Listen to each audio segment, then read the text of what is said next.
8 grade कक्षा 8 अध्याय 1 संसाधन।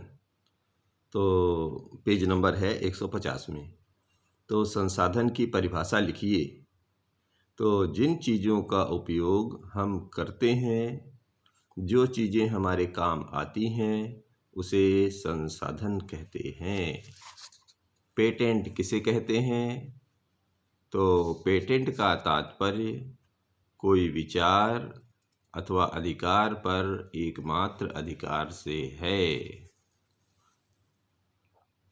संसाधन कितने प्रकार के होते हैं, उदाहरण सहित समझाइए। तो जी, संसाधन 2 प्रकार के होते हैं। एक होता है प्राकृतिक संसाधन और दूसरा मानव निर्मित संसाधन। प्राकृतिक संसाधन में लिखना है नदी, पर्वत, पेड़ आदि, और मानव निर्मित में लिखना है लाइट, वाहन और अन्य उपयोगी वस्तुएं। इसी का चौथा प्रश्न है कि नवीकरणीय एवं अनवीकरणीय संसाधन में कोई 3 अंतर लिखिए। तो जी, इसको इस तरह बना दीजिए, नवीकरणीय संसाधन एक तरफ और एक तरफ लिख दीजिए अनवीकरणीय संसाधन। तो इसमें लिखना है ये शीघ्रता से नवीकृत या पूरित हो जाते हैं, और दूसरी तरफ लिख दीजिए इनके नवीकृत या पूरित होने में हजारों वर्ष लगते हैं।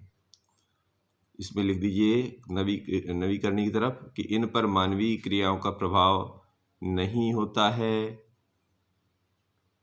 और इधर लिख दीजिए मानव हस्तक्षेप से नष्ट हो जाते हैं, और इधर लिख दीजिए इनके साथ लापरवाही से नुकसान हो सकता है, और इधर लिख दीजिए इनके साथ लापरवाही अतुलनीय क्षति देती है। और नीचे दिए गए विभिन्न संसाधनों के उदाहरणों को तालिका में लिखिए। लौह अयस्क, मनोरम दृश्य, कृषि भूमि, कोयला, लोकगीत, दादी माँ के घरेलू नुस्खे। तो जी, वाणिज्यिक मूल्य है, इधर वाणिज्यिक मूल्य नहीं है। तो वाणिज्यिक मूल्य है, इधर लिख दीजिए लौह अयस्क, कृषि भूमि, कोयला, और इधर लिख दीजिए मनोरम दृश्य, लोकगीत, दादी माँ के घरेलू नुस्खे। और इधर ले लीजिए पृथ्वी पर प्राकृतिक संसाधनों का वितरण असमान क्यों है?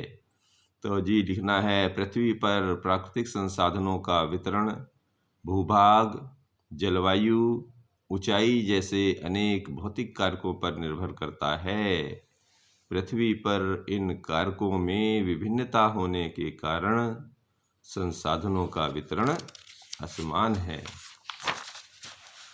अब इसी में अगला प्रश्न ये है कि कोई 5 मानव निर्मित संसाधनों के नाम लिखिए। तो मानव निर्मित 5 संसाधनों के नाम हैं विद्युत, वाहन, फैक्ट्रियां, भवन, मेडिकल। अब अगला प्रश्न ये है कि मानव संसाधन से क्या तात्पर्य है, इसे किस प्रकार मूल्यवान बनाया जा सकता है? तो जब एक मनुष्य प्रत्यक्ष या अप्रत्यक्ष रूप से दूसरे मनुष्य की मदद करता है तो इसे मानव संसाधन कहते हैं।